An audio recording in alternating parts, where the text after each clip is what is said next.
Well, I'm going to move on to our writing and language section. We've already done a little bit of the writing and language section of practice test 8. So I'm not going to worry about the first couple of passages. In fact, I'm going to start on question number 23. The name of the passage is Court Reporting, Humans versus Machines. So take a minute and flip to that in your books. I'm going to get the page number for you, don't you worry. That's going to be on page 581 of the large blue book. Okay, page 581, question number 23, court orders versus machines. So again, hopefully you remember how to move through this, right? We move through it very differently than the reading comp. We're not worried about, we're not worried about doing a helicopter view. We're not worried about sandwiching. This thing we're just going to read through, and we're going to answer the questions more or less as we go, with the occasional exception. So let's just get started. Court reporting, humans versus machines. Court reporters for years have been the record keepers of the court, taking scrupulous notes during hearings, depositions, and other legal proceedings. So we're being asked about this underlined section. Now, before you freak out, before you were like, oh my gosh, what does scrupulous even mean? I think I remember what a scruple is. Let's look at number 23. Which choice best fits with the tone of the rest of the passage? Well, we don't have a great idea of the passage's tone just now. However, we can usually assume that the tone is going to be like moderately formal, like semi-formal. It's not going to be using $10 words when nickel ones will do, but it's also not going to say things so casual as super rigorous. Like that's not a thing.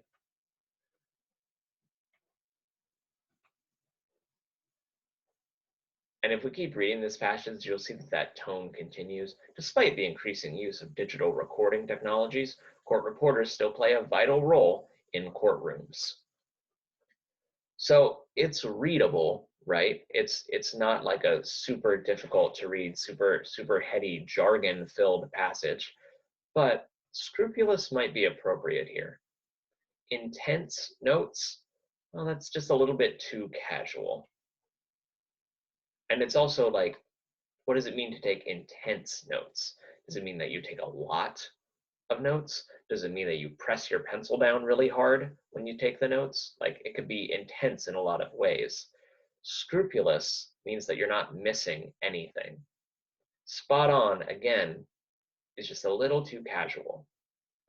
These are all questions of tone, which can be a little more tricky to detect, but the longer you spend practicing, you'll get to know what words are okay and what words are just a little bit off. So they take these scrupulous notes during hearings, semicolon, depositions, comma, and other legal proceedings. What are we being asked about in number 24? We're being asked about punctuation. So what it seems we have here in 24 should be a list of 3. It should be hearings, comma, depositions, comma, and other legal proceedings. And we only have one of those here. These other two try to sneak in a semicolon. And if a period doesn't make sense there, then a semicolon doesn't make sense. Scrupulous notes during hearings, period. Depositions and other legal proceedings. This is not a full sentence. No semicolon can go there. And certainly no semicolon can go right here. And other legal proceedings, also not a sentence.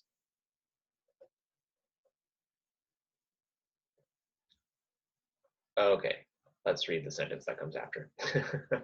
Despite the increasing use of digital recording technologies, court reporters still play a vital role in courtrooms.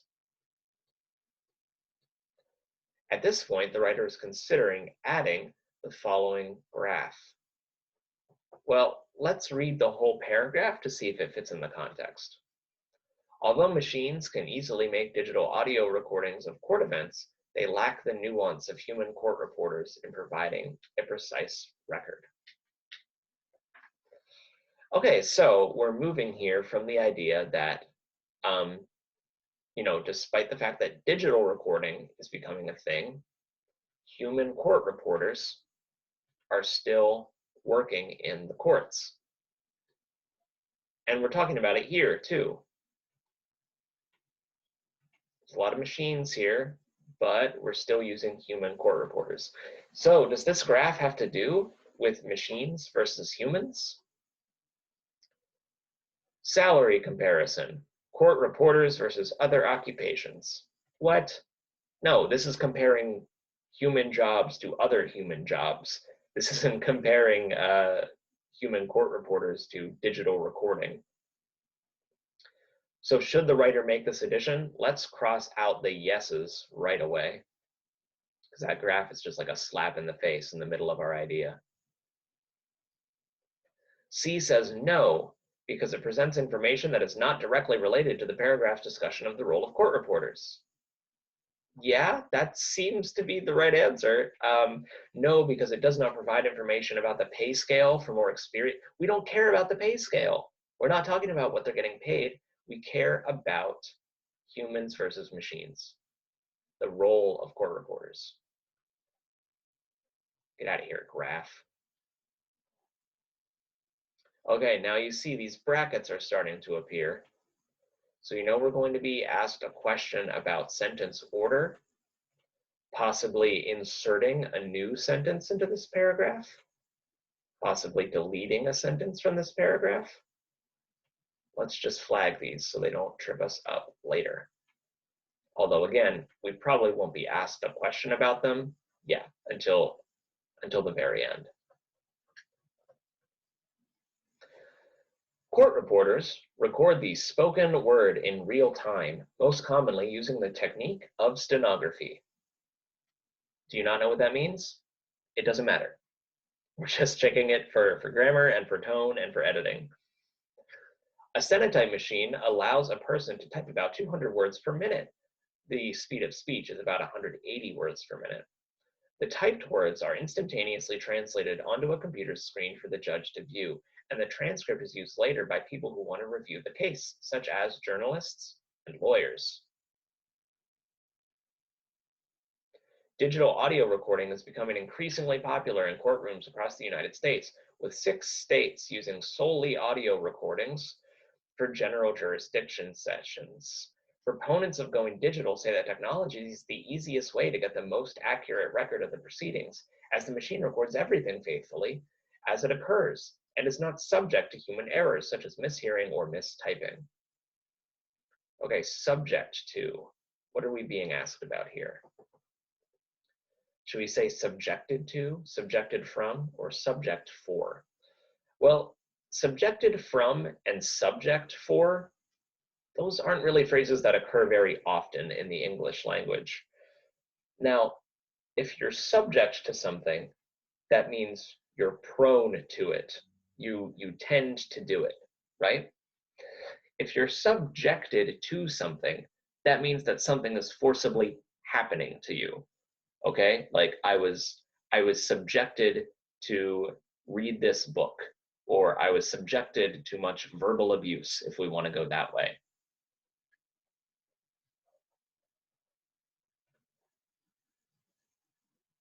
So technology isn't being forced to experience anything.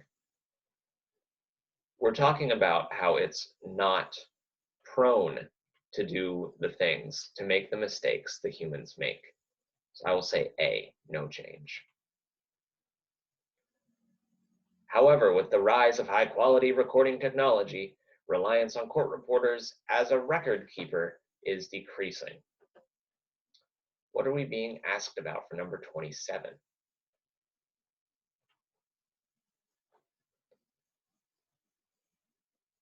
As record keepers, to be a record keeper. Okay, well, we need to find an agreement between this and this. The court reporters as a record keeper. This is plural, this is singular. That's a problem. Not all these court reporters are serving as a record keeper. They're serving as plural record keepers.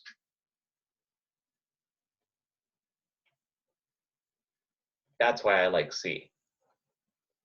Each as record keepers, well, that makes it singular, only to make it plural again. To be a record keeper is, again, needlessly singular. All right, let's look at number 28 now, huh? To make this paragraph most logical, sentence 6 should be placed where?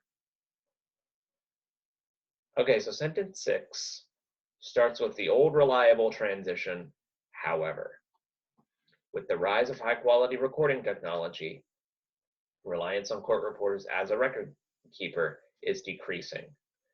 So we're decreasing our reliance on court reporters as record keepers, and we're transitioning to that idea from a very different idea right before. So we need to sandwich it in between one sentence that talks about the decreasing reliance on court reporters and a sentence right before it that talks about how court reporters are important. Let's just see here. Option 1, where it is now. Well, no, this is kind of a pro-digitization argument, number 5, right? Proponents of going digital.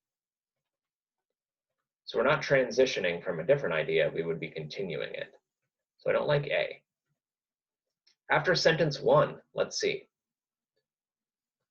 Court reporters record the spoken word using stenography, and after it is just still talking about a stenotype machine.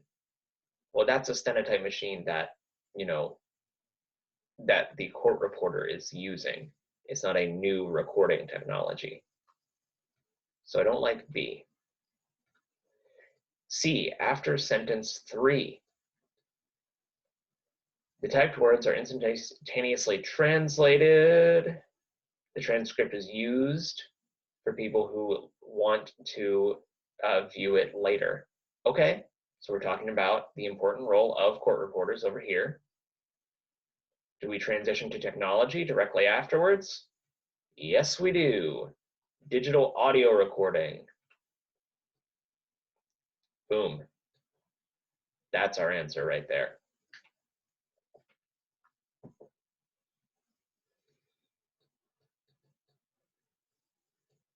Champions of court reporting, though, argue the opposite.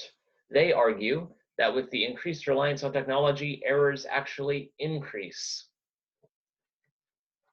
Okay, which choice most effectively combines the sentences at the underlined portion? So we need to smush these together. Well, right away, I'm noticing redundancies. Argue and argue.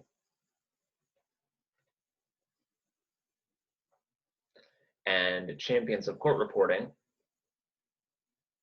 alongside they, meaning champions of court reporting. So we don't need to mention the subject again, and we don't need that verb again. So which most effectively combines them? I think our shortest answer is going to work best here. Champions of court reporting, though, argue the opposite, hyphen, that with the increased reliance on technology, errors actually increase. That hyphen is serving as the same role as a colon here. Such that with the increased reliance, that's just confusing.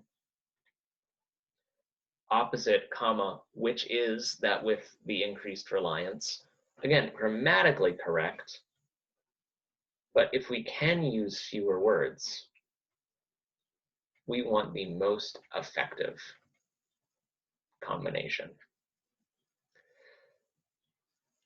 Because digital systems record indiscriminately, semicolon, they cannot discern important parts of the proceedings from other noises in the courtroom. Okay, what are we being asked about? Being asked about punctuation, of course. Hopefully you notice that semicolon is way out of line. This is not a complete thought. This is not a full sentence before the semicolon.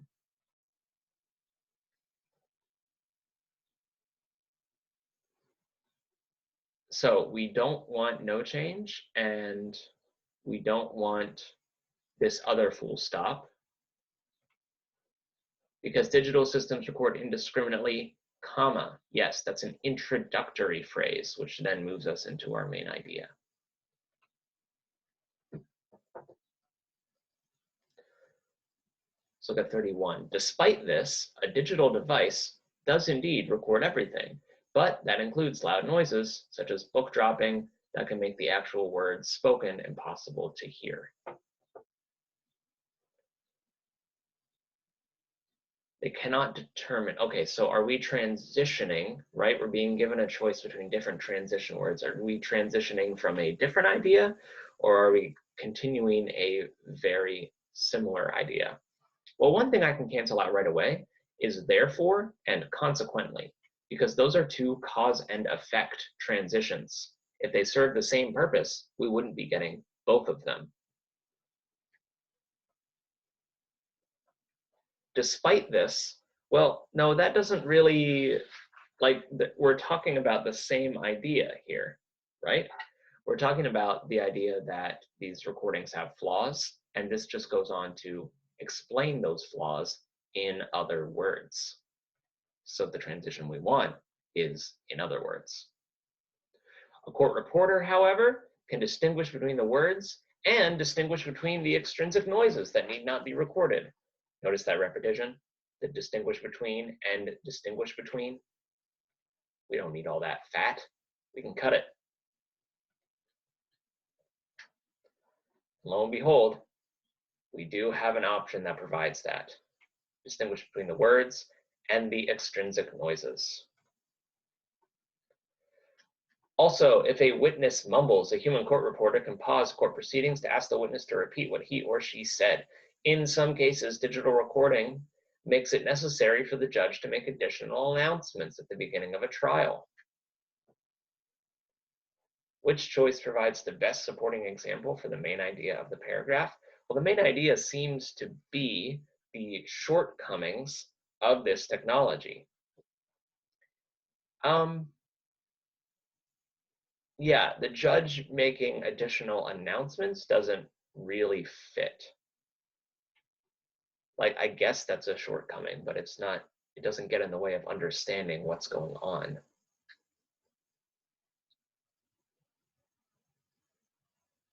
Let's see here. Option B, digital recording requires a courtroom monitor to ensure the equipment is functioning properly. Well, okay, yeah, like that's a pain, but it doesn't mean it's doing a bad job recording. Leads to changes in the roles and duties of several members of the courtroom staff. Yeah, sort of. Let's look at D here. Has led to the need for retrial because of indistinct testimony from key witnesses.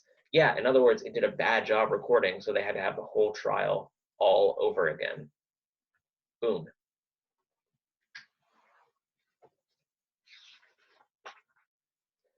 That's the end of that passage.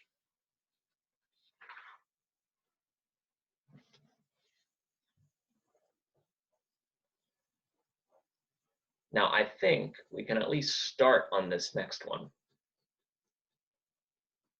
We might not have time to get all the way through it.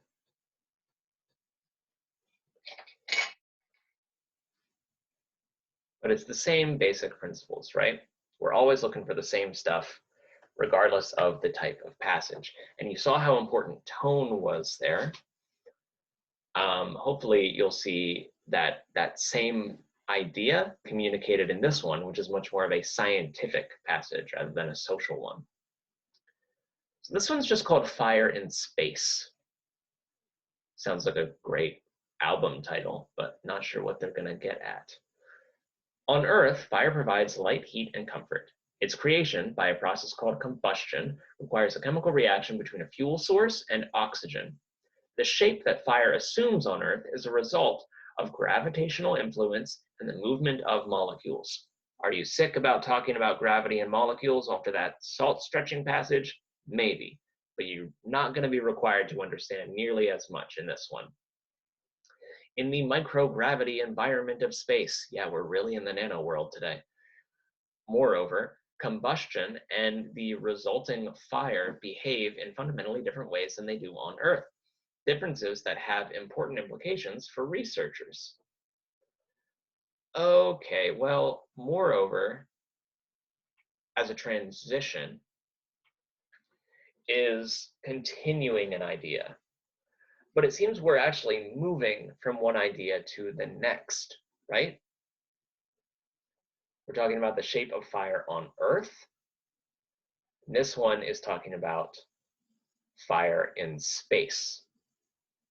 So we're not continuing it, so I don't like A.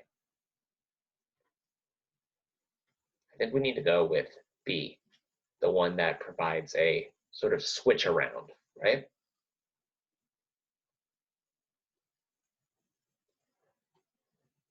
A group of engineering students from the University of California at San Diego, UCSD, for example, tried to find a method to make their biofuel combustion study, fuels derived from once living material, free of drawbacks researchers face on Earth.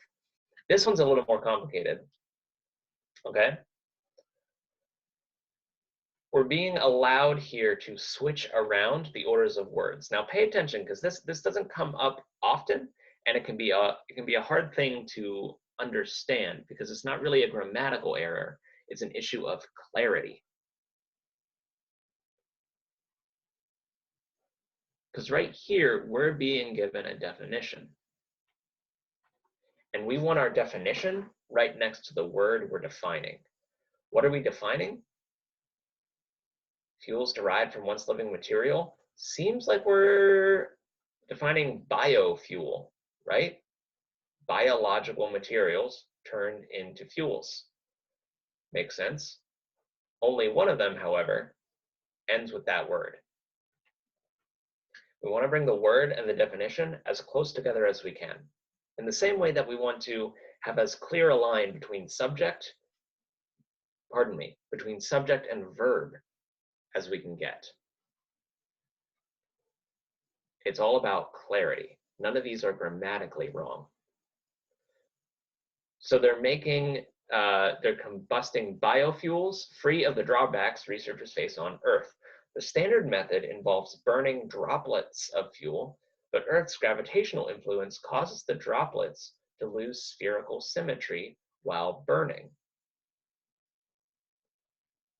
I don't know if you guys knew that, but gravity is why drops are shaped in a tear shape, because more falls to the bottom. In space, like your tears would be spheres. You would cry out in little perfectly spherical bubbles because it wouldn't be pooled in one way or another.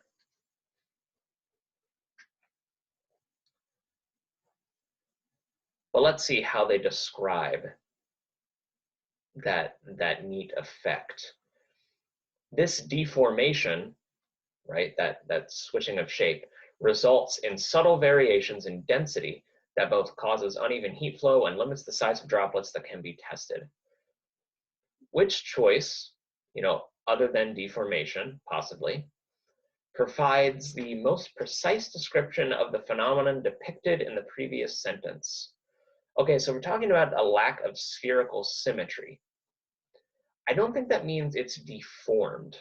That's kind of a weird word to use just about a droplet of water. There's not much form to be messed with.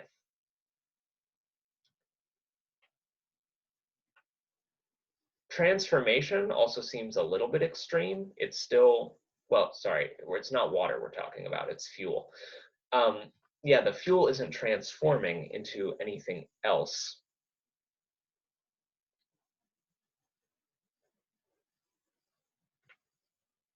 Although now that I'm looking at it, yeah, deformation might actually be our best choice.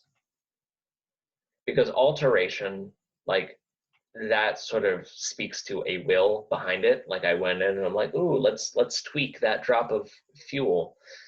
Um, Modification is sort of the same idea. It's like we've added on to what is. While it seems like a strange word, we are talking about the form of the droplet. So deformation may actually be our best bet.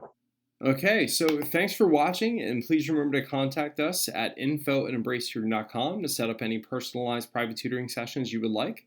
Stay tuned for future videos, and best of luck with your studies. We definitely encourage you to visit our Instagram as well as TikTok pages if you have any questions along the way. Take care, guys. Best of luck with your studies.